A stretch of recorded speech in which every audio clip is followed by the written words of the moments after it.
Welcome to day 2 of information literacy. This is library day, again, library research day. One of the major purposes of the course is to teach you how to use academic research to find solutions to various academic type problems. And this is what the course is designed for. You're going to want to pay a lot of attention to the details in this way on how to use both Gale Virtual and EBSCO. There's no substitute. If you have experience, this will be a little bit easier for you. But if you have no experience, you're going to have to, because you have to learn this stuff. APA and using the right kind of sources is an expectation in college. It's not an option. So if you think you can get away with it, you can't, and it's going to burn you later. So you might as well learn it while I'm showing it to you to make your life easier. Remember that Gale Virtual, the purpose of Gale Virtual is to give you a broad overview of various problems and so forth, and gives you contextual information about something that you intend to study. You get ideas from Gale Virtual to decide on what particular direction your research paper wants to go in, and so it helps you decide where you're going. Whereas EBSCO has the peer-reviewed literature, basically the evidence on various topics, and you use the evidence to accomplish whatever the purpose of your paper.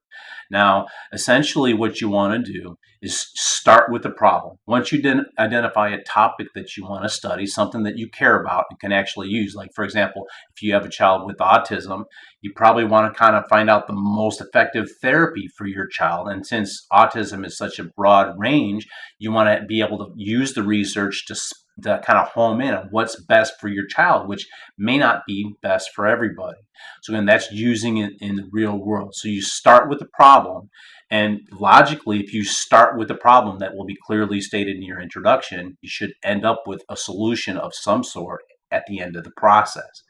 Now, what you're going to find when you're reading academic literature is you're going to find many people, they have no clue what problem they're trying to resolve, and the paper goes all over the place, and it's not helpful.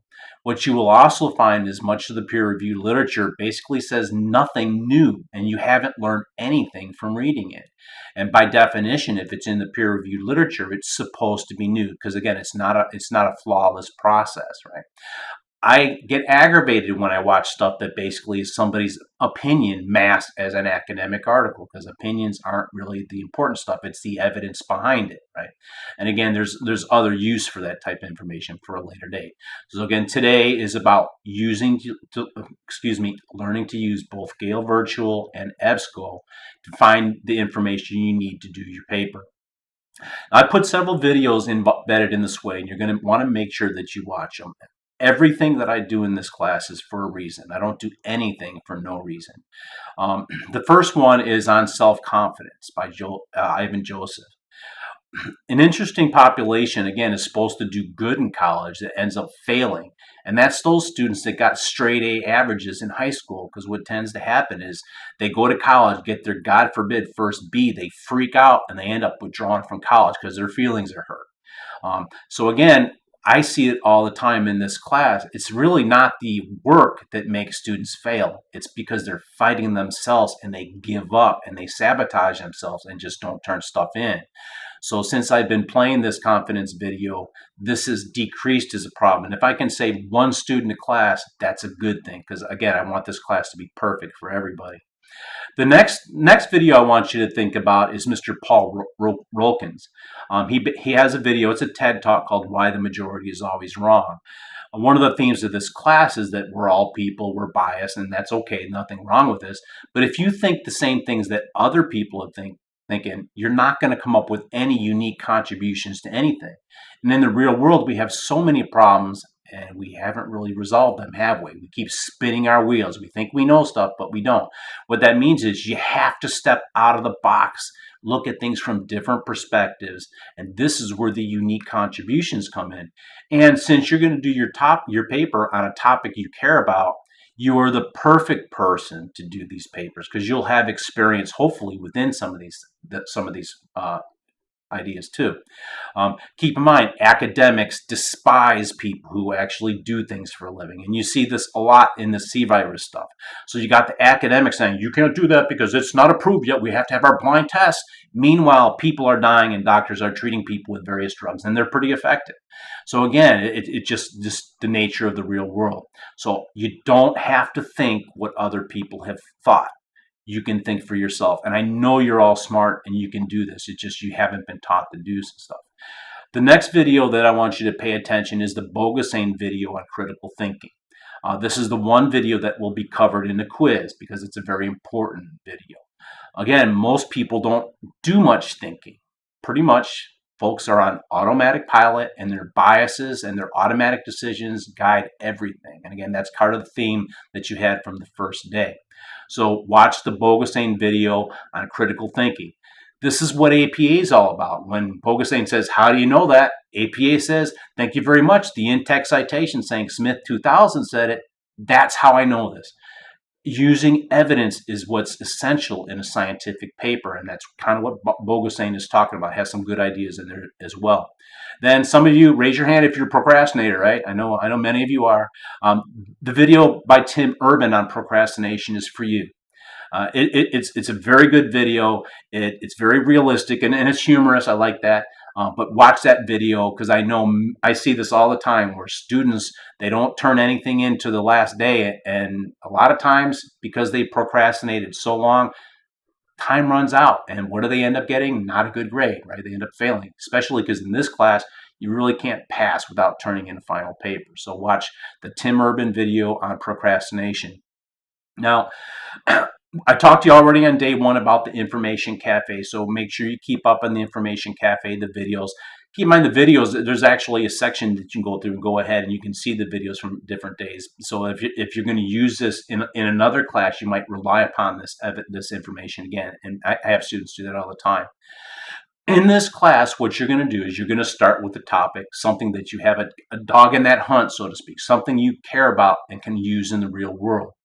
But the approach that you want to use with this problem is not to just sit there and talk about it and complain and whine. There's too many whiners and complainers out there. No, you got to state a clear problem and you're going to try to fix it some way using both the academic evidence and your noggin. Because again, this paper will require you to think too. Right? So you start with the problem, and it's logical that you want to end up with the solution. Now, in the real world of the final paper, do I really care what your solution is? No. I care that you tried to have one, right? And again, this approach, if you use this approach, I guarantee this is going to help you in your future grades, and that's part of the purpose of this class too. Now, I am teaching you in this class, you're required to use a certain structure for your paper. The structure that you're required to use is standard form for qualitative academic research in most journals in EBSCO. It's an APA thing. It's not something that I created, right? But what it does, it brings order to chaos. Because before this structure came out, every journal had its own various requirements, and there was no standardization at all. But now when I teach you this format, by you writing a paper like this, what you're going to discover is you don't have to read everything.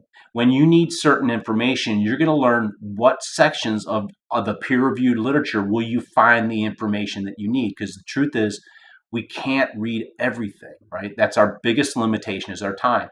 The best gift that I can give you is saving you time, right? I was one of those slow students. I would essentially read everything from start to finish. And the truth is, as I got to be a little bit better, I found out I wasted a lot of time on stuff that I didn't need to know and that wasn't important. Again, so you're going to learn to surgically get what you need, which is the best gift. Now, the structure of the paper that's required for this class is, of course, you're going to have a title page. You're going to have something called an abstract, which is a one-page kind of summary, not really a summary, but kind of like a summary on its own page, telling you what that article is going to be about. Keep in mind, I'm going to give you the details of that later on. After you have the abstract, which essentially people read it just to say, hey, can I read this paper and will it help me? Then you're going to have a section called Introduction in your paper. The rule in APA is you never write the word introduction because the first paragraph in your paper is assumed to be an introduction. You're going to introduce your paper with basically, this is the topic that I'm going to tackle. This is the solution that I find. I call that your magic sentence. This paper studied the relationship between this and found X. And you have to have them both together because even if they stop reading, you gave that reader a gift. So you start with your magic sentence. Then you're going to clearly state what the problem is. You're going to state your research questions and with probably a little bit of importance and tease at some of the ideas that's going to be in your solution. Don't give it away for free because you want to make the reader read your entire paper and you want to deliver the more detailed solution in your conclusion. Then you're going to have a section of your paper called History of the Problem. History of the problem is a reader service that you provide. It's a short thing. It's never more than maybe like 3/4 of a page. But you bring the reader up to date on what they need to know to understand your particular paper. So this is where you define problems, kind of the context of everything. If you're doing, say, for example, a cause and effect paper and you're only going to focus on the causes, I would probably add a sentence in the history section called typical effects of this include, and just give just an overview. So again, this is need to know information. This is not 10,000 years ago we walked. Nobody cares about that stuff. They care about what they need to know. So this is history of the problem, right? Not of everything that you know on the topic. So keep that distinction in mind. The next section in your paper is going to be called literature review. Commonly, you're going to have 3 sub-paragraphs within the literature review, which will be the major themes of that the literature has found. The literature review is essentially summarizing the stuff that you found in EBSCO. This is what the experts have said on this particular problem. So this literature review it's not called your own dang opinion review. It's called the literature review. It's what others say. So this section is going to be heavily cited. Just about every single sentence in here is going to have an in-text citation, which is kind of normal. There's some APA 7 changes, and we'll get to that on APA Day with that stuff. Following this section called the literature review, you're going to have a section called discussion. Discussion section is all you. This is the most important part of the paper. This is where you have your analysis. So if you don't have any thinking going on, how good is your analysis paper going to be? You have to have analysis in your analysis paper, and it goes into this discussion section. In this section, you use what you learn from the expert to try to flush out solutions. So it's not just literature is good or literature is bad. No, you have to dig a little bit deeper than that. You flush out the stuff that you found based on your experiences and come up with detailed solutions. And you use the same 3 headings that you did called parallel structure in the literature review. And the rationale behind that is if you've already said that these are the 3 most important ideas in the literature, why aren't you going to talk about them? So you use parallel structure. Finally, you're going to have the conclusion section. Of course, you'll have your main conclusion in there, but in the conclusion section, you give a short snapshot of your proposed solution to the problem and end with a strong statement, so like kind of like a hook, so that they can emotionally kind of recall stuff. Because the last sentence in your paper is the only one where you can be creative and fluffy. And there you go for the gut. Say, puppies will die, something like that, just to get their attention. The rationale is very, very sound, because what happens is people tend to remember the first and the last thing that they read. If the first thing that they read is the magic sentence that says, I studied this and this is exactly what I found, then it's hitting him in the head and saying, hello, McFly, this is what I studied and found. This is the logic of everything. But when you go to that last sentence and they read that and they say, puppies will die, it hits them in the gut. It's an emotional connection. So all of a sudden, the emotion that they feel is connected with the logic of what you've done. And now the chances of you having made a contribution has just skyrocketed. So again, this is the standard form, and this is why it's done this way. Finally, you're going to have your references page, and then do paste in a graphic somewhere in your paper. It could be a puppy, a kitty. I don't care what you want to do. But your baby, it doesn't matter to me. We have other stuff that we're going to focus on more in this class. So again, I'm giving you a little bit of an orientation to what you're going to expect in the future. Watch the sway files, learn how to use the Gale Virtual, and keep in mind, because next week you're going to be digging through the academic literature to find the stuff for your papers. Do not underestimate the time that you're going to need for that process. So again, the way this class works, it's easy the first week, gets a little bit more difficult the second week because you're reading all this stuff, summarizing it. The third week, it's even more because you're drafting your paper, and then you're going to be revising your paper. So again, the way the class works is, unfortunately, more of the work is towards the end. That's why I recommend that the NU assessments you complete as soon as possible, preferably, this first week. The NU assessments are not a me thing. They are national university things. I do not have any involvement with that. I do not have any access to the information. I'm just told that you have to do it. Essentially, what these assessments are One's a short 30-minute touchy-feely kind of thing saying, how do you feel about college and all that? Use it for what it is. But the second one is a 2 to 3 hour test that you have to take. It has math and all these other fun stuff in there. And NU has told me that the reason that they're requiring this is so that they can use the information learned from this to make more content for future people, so to balance out some of the weaknesses. So their intention is good in that sense, but it's contracted out. So I have nothing to do with it. Even NU can't help you. If you have problems, you have to go through their 800 number. At some point within week 3, they typically turn off access to these assessments, and these assessments are 10% of your grade. So just sending an email saying, hey, I did the assessments, I'd rather you get 10 points than you not doing them and get 0, because that'll just take away your ability to get an A quick. So again, it's not a me thing. I'm told it's got to be like this. Take it for what it is. Don't feel bad after doing it. And again, you don't have to do any kind of summary or anything in Blackboard. Just take the assessments. So I hope that brings you up to date to what you're going to expect in the sways today. Enjoy the sways, learn from the sways, and remember, you have an outstanding library and they have excellent resources. They can help you when you have difficulties doing library research. That is what they're there for. You guys take care.